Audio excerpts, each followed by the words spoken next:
cariño. Bien, bien, colega. Bien. No, yo todavía no llego ahí. No te me pases de humilde, mira. No, ella dice que le falta mucho todavía.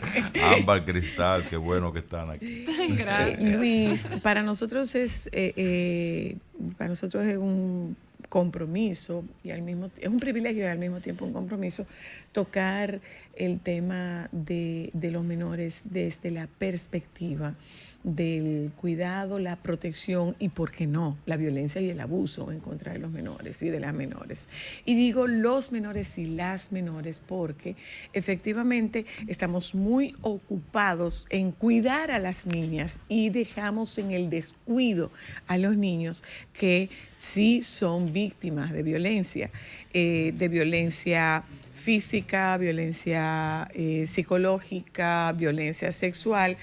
Yo particularmente, el caso del niñito yo no he querido, pero yo no he querido que me comenten absolutamente nada de eso, porque me sensibiliza demasiado y no quiero enterarme.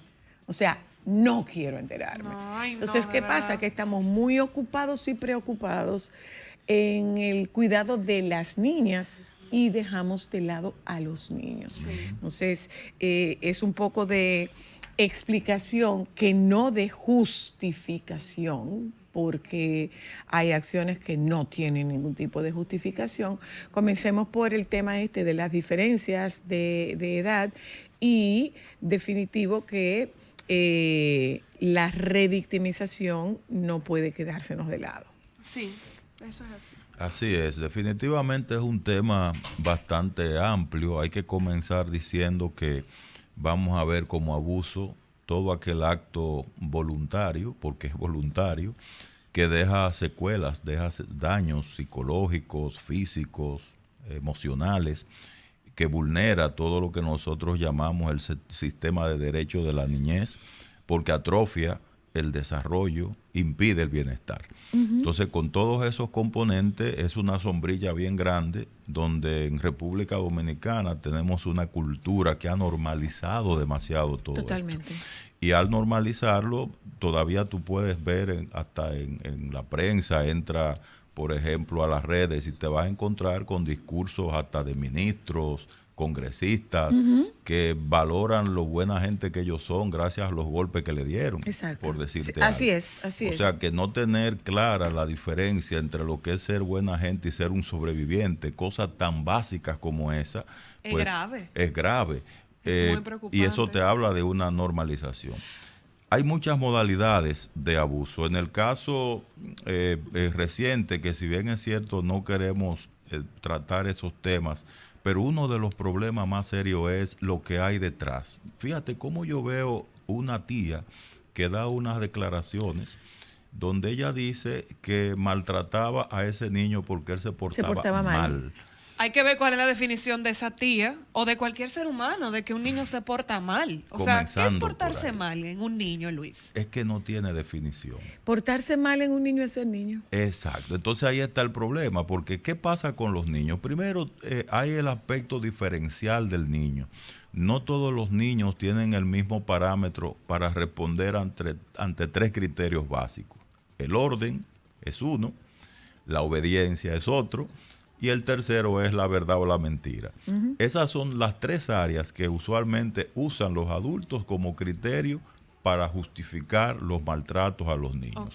Es desobediente, orden, es desorganizado y es mentiroso. No dijo la verdad. Obediencia, orden y verdad o mentira. Y verdad. Entonces, esos son aspectos que más que justificarlo o verlo como un motivo de maltrato, deben ser objeto de un reto educativo, porque la obediencia se educa, el orden se educa y la verdad también se educa.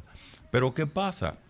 Nosotros venimos de una cultura muy autoritaria donde esas tres premisas se imponían por la fuerza, y eso es lo que hemos traído históricamente.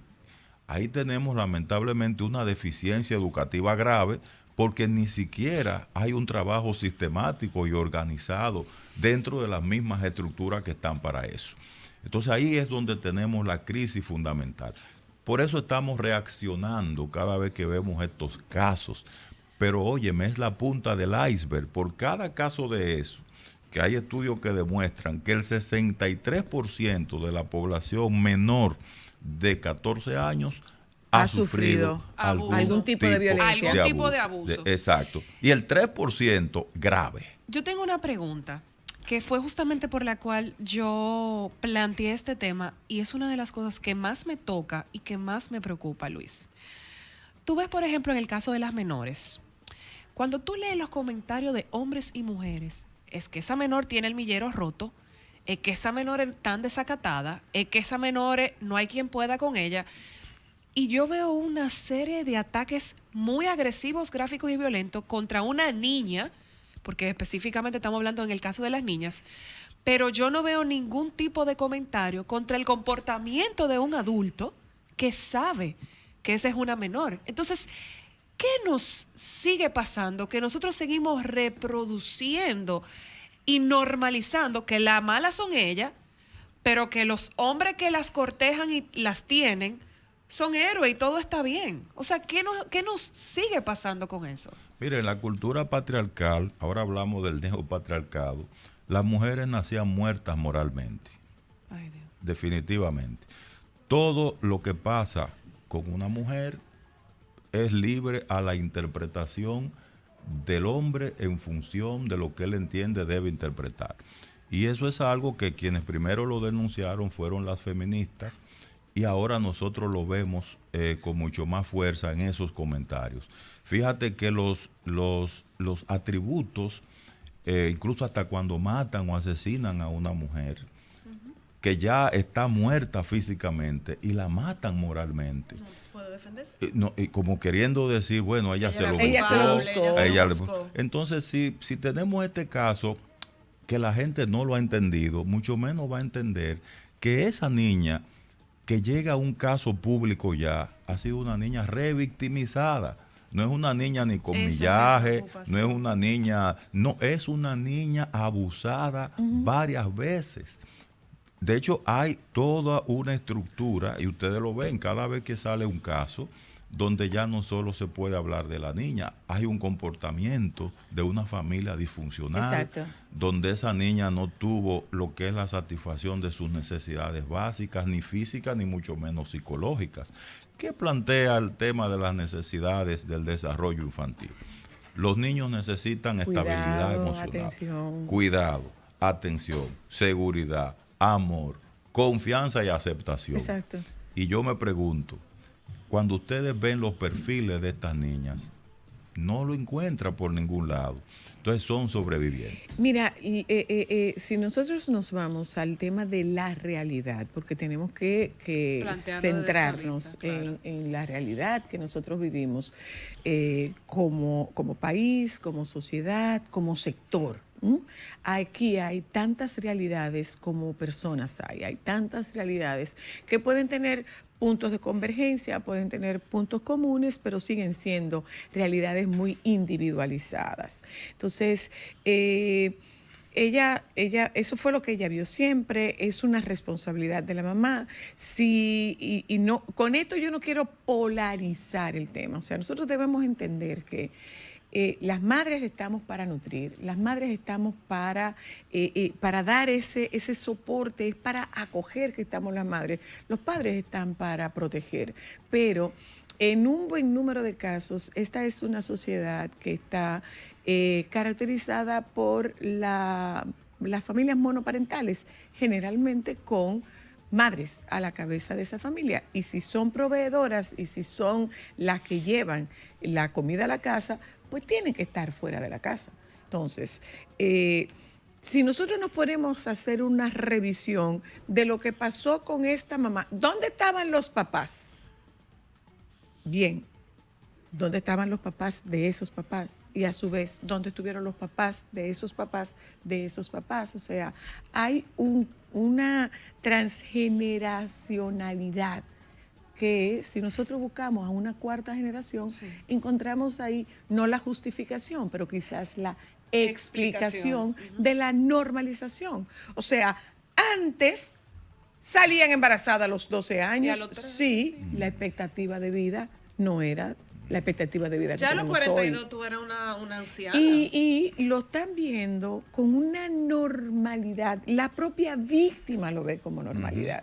Y lo repite con sus otras generaciones porque lo Es tiene que como conducta normal. que no se corrige es conducta Conducta que se repite. ¿Y qué ocurre? Que nosotros no tenemos, eso es el tema de la educación. Nos falta educación y sensibilización, porque al propio tiempo los actores del sistema que están llamados a ese nivel de cuidado, de protección y de educación, tampoco están educados. Mira, yo recientemente iba caminando por una avenida de aquel lado con mi esposa y mi niño.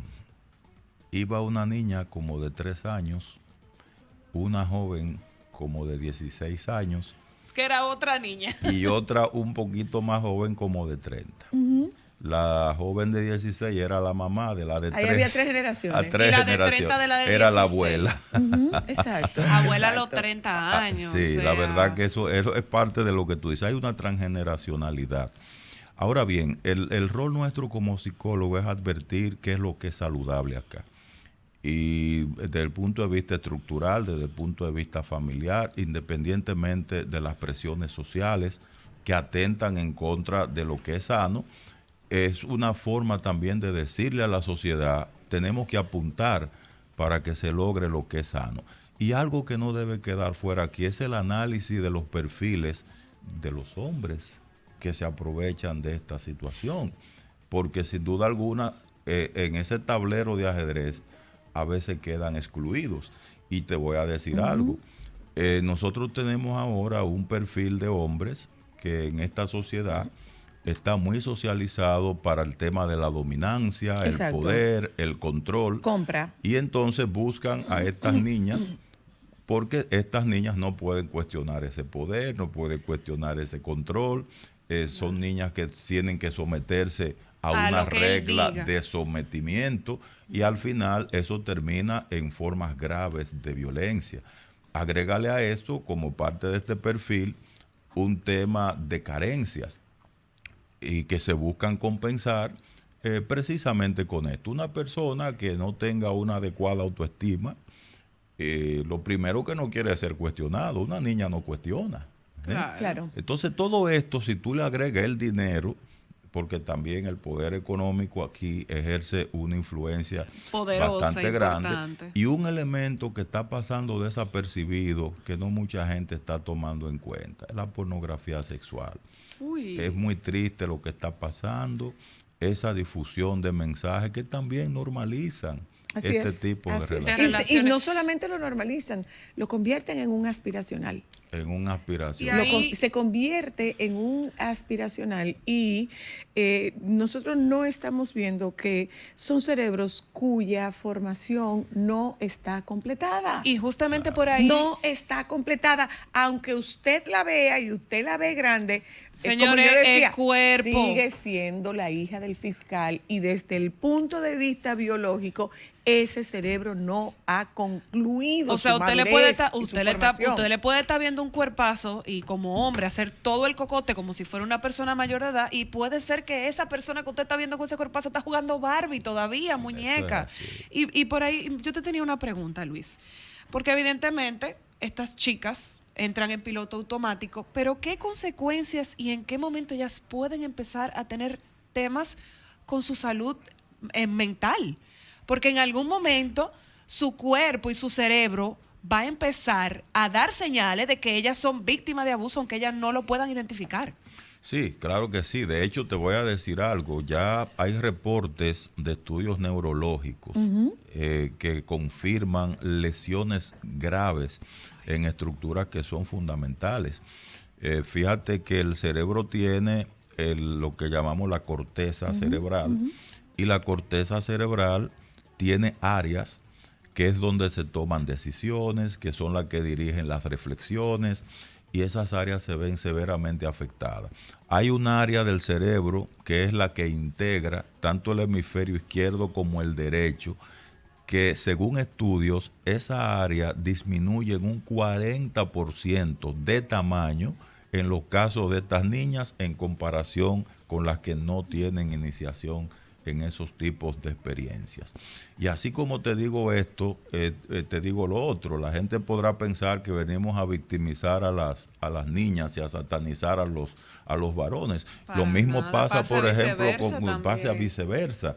Incluso pasa con No, el pasa trabajo peor, infantil, no, y que es pasa una forma de peor. abuso también. Y que ellos no tienen o sea, son menos visibles y Mira, la gente le pone yo menos el veía- ojo cuando les pasa a ellos y pasa. yo Claro. Sí es veía, que se enteran, porque ellos, muchos de ellos ni lo dicen.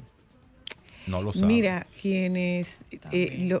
eso es un Qué punto, dato. eso es un punto importante. Cuando tú en consulta tienes que hacerle ver a un paciente, a una paciente, que es una persona víctima de violencia, ustedes no se dan una idea de lo doloroso que es aceptar esto para un paciente.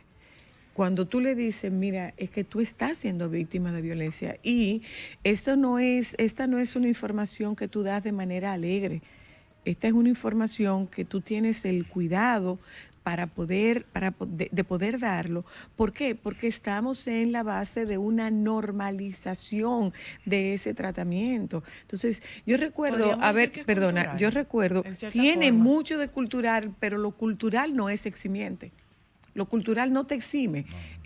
Entonces, quiere decir que está bien tampoco. no te exonera de responsabilidad. Lo cultural no te exonera de responsabilidad. Como no exonera de responsabilidad lo cultural de la lactación de la ablación en África. O sea, esas niñas son perseguidas y les hacen la ablación en París, por ejemplo, en Francia. Para no quedarnos en París solamente, sino que en Francia las persiguen y esos individuos son perseguidos. Entonces, y tienen que pagar. Que eso es un tema cultural en mi país, sí, pero es un violatorio de un derecho fundamental básico de la niñez. Sí, claro, porque la cultura es aquella conducta que se repite tanto que llega un momento que mucha gente aprende a verlo como normal. Como normal, o a no verlo. Sí, pero no significa que sea provechoso. Algo importante aquí a señalar cuando tú hablabas de la concienciación sobre los daños es el llamado vínculo traumático. Concretamente eso era lo que llamaban el síndrome de Estocolmo, que ya evolucionó y ya tiene un concepto más Mira qué técnico. interesante. Sí, claro. Vínculo traumático. Sí, Vínculo ese es el nombre traumático. técnico. ¿Por qué es vínculo traumático? Bueno, es lo que explica el por qué muchas personas no salen de relaciones violentas. Porque ¿qué es lo que quiere y desea y aspira alguien que está en una relación violenta? Seguridad. Pero ¿cómo la voy a conseguir? Cuando el que me está maltratando me pide perdón, se disculpa conmigo, ya él me está ofreciendo eso que yo deseo, ya él me está diciendo eso, me está ofreciendo eso que yo aspiro. Entonces fíjate esta contradicción que se va dando en ese vínculo que, si bien es cierto, está muy bien descrito, pero no es saludable. Por eso, cuando un agresor pide perdón, la víctima ve como una oportunidad de redención. Eso le conecta con la esperanza. Y ahí está la gran trampa. Le conecta con la esperanza. Ese es el contexto negativo del perdón.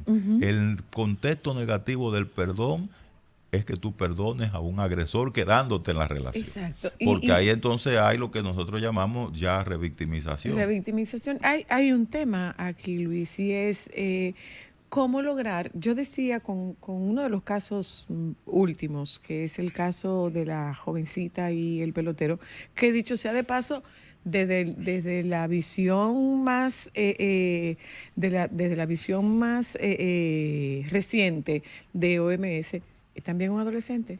Si la adolescencia llega hasta los 25 años, es también un adolescente de 21 años. Entonces, de nuevo, ¿qué estamos viendo nosotros aquí? Que ella sabía, ella es esto, ella es aquello, y estamos tirando toda la culpa sobre esta niña. Lo estamos viendo con este sujeto que mató a la mujer en una visita conyugal. como que ella se lo buscó. O sea, ¿cómo puede ser que se lo busque? Pero es que ustedes no saben, ustedes no han visto. Es que hay mujeres que hacen, es que hay mujeres que tornan, es que hay mujeres que viran. Y yo quería hacer otra pregunta. Perdona, que ya concluyo. Entonces, Luis, ¿cómo nosotros logramos lidiar, con el respeto en el que estas niñas y estos niños, yo insisto en el tema de los niños, en que estas niñas y estos niños aprendan a cuidarse, que se desculpabilicen y que puedan hablarlo? Yo decía, ojalá que esa muchachita sea atendida por un equipo especializado, porque es un tema bastante complejo como para ser tratado por quienes no tengan las habilidades necesarias. Sin duda alguna, fíjate, el fenómeno de la conciencia crítica que debe inculcarse desde la niñez es una de las grandes deudas sociales que tenemos, porque el sistema educativo lamentablemente no lo contempla. Y no lo contempla porque todos los temas relacionados con la sexualidad han sido temas tabú. Exacto. Y cada vez que se quiere abrir ese tema, inmediatamente se cierra, porque hay lo que se llama un modelo combativo dentro del análisis y no un modelo colaborativo. Entonces, mientras ese sea el modelo adversarial... Lo que pasa es que estamos asumiendo que este modelo colaborativo sería una bandera blanca para un desenfreno. Pero estamos viviendo el desenfreno sin educación. Claro, lo cual es peor. Viviendo. Y así es. Y en la práctica yo te voy a decir algo. Como ya hay consenso en los principales investigadores, autores en el tema de la violencia, de que la verdadera violencia nace de la ignorancia. Nace de la ignorancia. Y precisamente eso es lo que hemos venido profundizando sobre temas que son claves. Wow, la verdadera violencia nace de la ignorancia. Nace de la ignorancia. Y eso es lo que hemos venido profundizando a través de los años. Mientras menos tú sepas, mejor. No. Mientras más yo sepa. Ojos que no ven, corazón que no siente. Claro, mientras más informado yo esté. Y nos enseñan a eso. Mientras menos sepa es mejor. Mientras menos sepa es mejor. Para preservar una supuesta ingenuidad.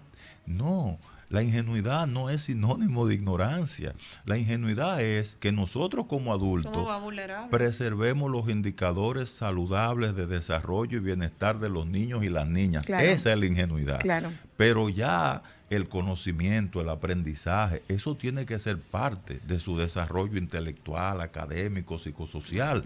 Y eso no podemos negárselo, mucho menos desde las instituciones que están concebidas para hacer esto. Para velar por eso. Y ahí también, Luis, un tema yo diría que de lavado de cerebro, de adoctrinamiento por parte de padres y por parte de madres. Muchas veces estos niños y estas niñas llevan sobre sus hombros la responsabilidad de sacar a la familia de la situación de pobreza o de la situación de carencia. ¿Puedo hacer una pregunta? Descansa en los hombros de esos niños y esas niñas. ¿Puedo hacer una pregunta para Luis? Claro. Cortita que nos vamos. ¿Qué necesitamos para que el sistema de salud abra la alarma con esos menores? Que si llega una niña menor de edad embarazada, que preguntemos quién es el papá.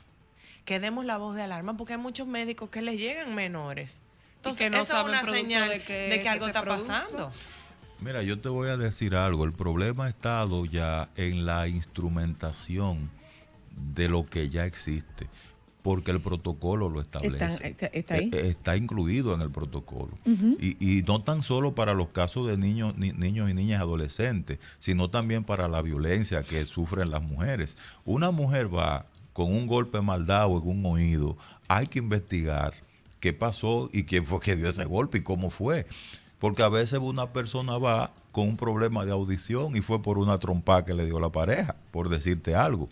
Antes eso pasaba desapercibido, pero ya incluso se han diseñado protocolos para que eso se tome en cuenta y haya un reporte. Pero no existe, pero no hay, pero no lo hay. No se hace porque hay mucho temor. Todavía los actores... Pero además es falta de sensibilización. O sea, yo puedo estar como muy fastidiada del servicio, yo puedo estar muy fastidiada del día a día, yo tengo la emergencia llena, no presta atención a eso, dale 3 puntos y que se vaya. Que no me va a buscar problemas. Y se deshumaniza. Finalmente, Luis, los menores siguen siendo menores.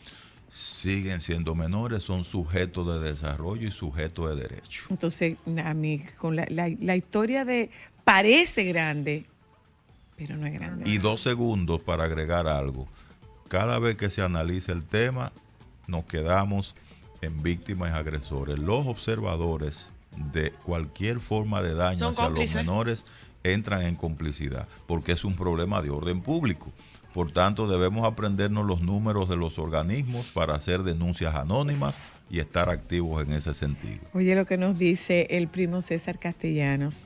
Hace unos 20 años yo estaba dando una charla de sexualidad en un colegio religioso.